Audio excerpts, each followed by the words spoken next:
Hello, അസ്സാം വലൈക്കും. എന്തൊക്കെയുണ്ട്? എല്ലാവർക്കും സുഖം തന്നെയല്ലേ? അപ്പോൾ ഞാനിപ്പോൾ വന്നിരിക്കുന്നത് എന്താണെന്ന് ചോദിച്ചിട്ടുണ്ടെങ്കിൽ, ഇന്ന് എനിക്ക് ക്ലീനിങ് ആയിരുന്നു ജോലി. അങ്ങനെ വേറെ എവിടെയില്ല കേട്ടോ, വീട് തന്നെയാണ് ക്ലീൻ ചെയ്തത്. അങ്ങനെ ക്ലീൻ ചെയ്ത വഴിക്ക് എനിക്കൊരു കല്യാണക്കുറി കിട്ടി. ആ കല്യാണക്കുറിയുടെ ബാക്ക് സൈഡാണ് ഇപ്പോൾ നിങ്ങൾ കണ്ടുകൊണ്ടിരിക്കുന്നത്.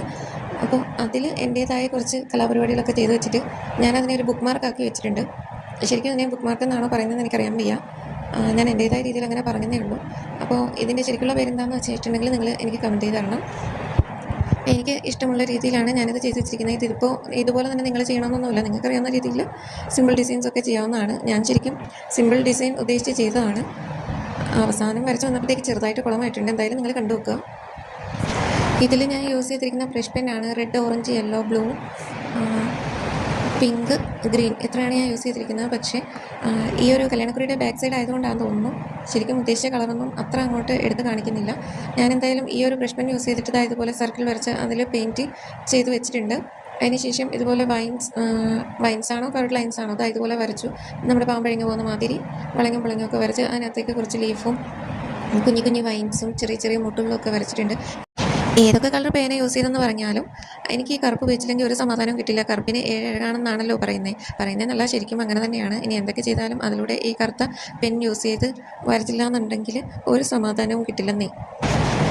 ആർട്ട് ചെയ്യുമ്പോൾ കറുപ്പിന് കിട്ടുന്ന പെർഫെക്ഷനും സിംപ്ലിസിറ്റി ഒന്നും വേറെ ഒരു കളറിനും ഉണ്ടാകില്ലെന്നാണ്. എന്ന് വെച്ചാൽ ബാക്കിയുള്ള കളറൊന്നും കൊള്ളില്ല എന്നല്ല ഞാൻ ഉദ്ദേശിച്ചത്. എന്തായാലും ഈ കറുപ്പ് കൊണ്ട് ചെയ്യുമ്പോൾ നമുക്കൊരു സാറ്റിസ്ഫാക്ഷൻ കിട്ടും. എനിക്കങ്ങനെയാണ്, എല്ലാവർക്കും അങ്ങനെ ആവണമെന്നൊന്നുമില്ല.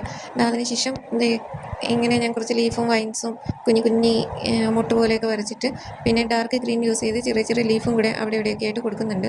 ശരിക്കും സിമ്പിൾ ഡിസൈനാണ് വരച്ചു തുടങ്ങിയത്. ലാസ്റ്റ് വന്നപ്പോഴത്തേക്കും വരച്ചത് കുളമായി. ഇപ്പോൾ കാണാൻ ഇതിനൊരു വൃത്തിയൊക്കെ ഉണ്ട്. ഇത് ഇവിടെ കൊണ്ട് നിർത്തുന്നതിന് പകരം കോൺഫിഡൻറ്റ് ലെവൽ കൂടി കുളമാക്കിയതാണ് ഗൈസ്. ഇത് ഇപ്പോൾ കാണാൻ ഒരു ഭംഗിയൊക്കെ ഇല്ലേ? ഇത്രയും വൃത്തിയായിട്ടുന്ന ഈ സാധനത്തെയാണ് ഈ ഒരു പിക്ക് കണ്ടപ്പോഴത്തേക്കും ഞാനൊരു വലിയ സംഭവമാണെന്ന് എനിക്ക് തന്നെ തോന്നി. കോൺഫിഡൻറ്റ് ലെവൽ അങ്ങ് ഹയ്യസ്റ്റ് പീക്കിലെത്തിയിട്ട് എന്നാൽ പിന്നെ അതിനെ കുറച്ചുകൂടി ഒന്ന് ഡെക്കറേറ്റ് ചെയ്തെടുത്തേക്കാം എന്നൊക്കെ വിചാരിച്ച് കാണിച്ചു കൂട്ടിയ ഈ പണി കാരണം ലാസ്റ്റ് എനിക്ക് തന്നെ തോന്നിപ്പോയി ഇത് കുറച്ച് ഓവറല്ലേ എന്ന്. അമ്മാതിരി കുളമാക്കി വെച്ചിട്ടുണ്ട് ഞാൻ. എന്തായാലും എൻ്റെ കുളമാക്കൽ പരിപാടി കഴിഞ്ഞിട്ടുണ്ട്. ഇനിയിപ്പോൾ ഇതിൻ്റെ ഉപയോഗം എന്താണെന്ന് ഞാൻ പറയണ്ടല്ലോ അല്ലേ? എന്നെപ്പോലെ വായനാശീലമുള്ളവർ ആരെങ്കിലും ഒക്കെ ഉണ്ടോ? ഇതിപ്പോൾ ജസ്റ്റ് വീഡിയോയ്ക്ക് വേണ്ടിയിട്ട് മാത്രമാണ് ഞാൻ ഈ 2 പേജ് മറിച്ചിട്ട് ഈ ബുക്ക് മാർക്ക് എടുത്ത് അതിലേക്ക് വെക്കുന്നത്. ഞാൻ ഏതാണ്ട് വായിച്ച പകുതിയോളം എത്തിയിട്ടുണ്ട്. എനിക്ക് നന്നായിട്ട് ഇഷ്ടപ്പെട്ടു. വായനാശീലമുള്ളവരാണെങ്കിൽ അവർക്ക് ഞാൻ ഈ ബുക്ക് സജസ്റ്റ് ചെയ്യുന്നുണ്ട്. ഈ ബുക്കിനെ കുറിച്ച് ഡീറ്റെയിൽഡ് ആയിട്ട് ഞാനൊന്നും പറയുന്നില്ല. എന്തായാലും തീർച്ചയായും നമ്മൾ വായിച്ചിരിക്കേണ്ട ഒരു ബുക്കാണ്. പിന്നെ ഞാൻ ഫസ്റ്റ് വരച്ചതും സെക്കൻഡ് വരച്ചതുമായിട്ടുള്ള പിക്ചേഴ്സ് കൂടി ഇവിടെ ഇടുന്നുണ്ട്. ഇതിൽ ഏതാണ് ഏറ്റവും ബെറ്റർ നിങ്ങൾ കമൻറ്റ് ചെയ്യണേ. എപ്പോഴത്തെയും പോലെ വീഡിയോ ഇഷ്ടമാണെങ്കിൽ ലൈക്ക് ചെയ്യുക, ഷെയർ ചെയ്യുക, സപ്പോർട്ട് ചെയ്യുക, കൂടാതെ സബ്സ്ക്രൈബ് കൂടി ചെയ്യുക. അപ്പോൾ ഇന്ന് ഇത്രയേ ഉള്ളൂ. Okay, bye, tata. വീണ്ടും മറ്റൊരു വീഡിയോ ആയിട്ട് വരാം.